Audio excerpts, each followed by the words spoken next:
Thanks again for joining me, Megan the trainer, for another segment of Megan's Movement Minute. I am going to talk about more of our functional movement.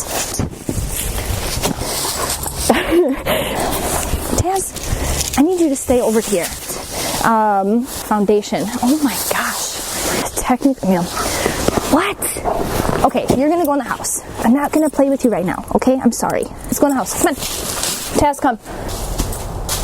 Good boy. Oh my gosh. Okay, let's start over. Thanks again for joining me, Megan the trainer, for another segment of Megan's Movement Minute. So today I'm going to talk about hip hinging, specifically deadlifting, and how we can make our deadlifts more of a functional 3D movement.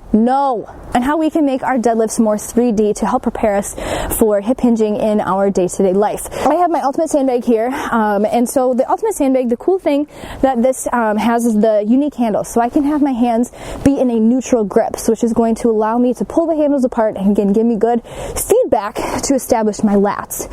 So the importance of establishing those lats and firing those up is to help give my core some more stability. So this is going to protect my low back. Some people are intimidated by doing deadlifting because they're worried that it's going to put pressure on the low back. However, using the ultimate sandbag, we can give some pretty good cues and some good feedback mechanisms to prevent that from happening.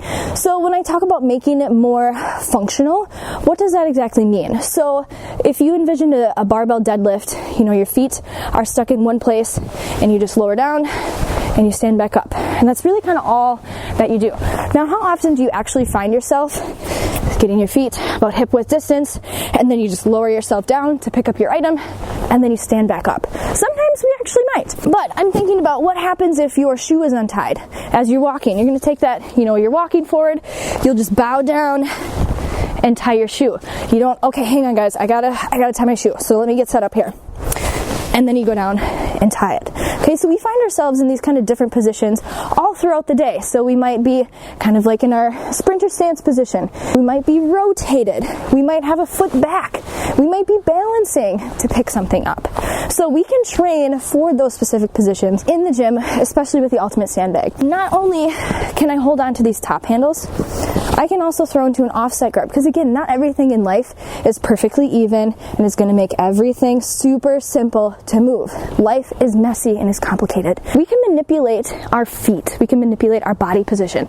So I can do a straight vanilla feet right next to each other. I can also throw myself again into that sprinter stance. Now this heel is going to stay up nice and high. I'm going to pull my handles apart so that way I get that lat engagement, push the floor away as I rise. So again, that's going to better prepare you for those moments during your day when you just randomly bend over to pick something up, to tie your shoe, to put your sock on. So now that you know better, let's go ahead and do better so we can all be better.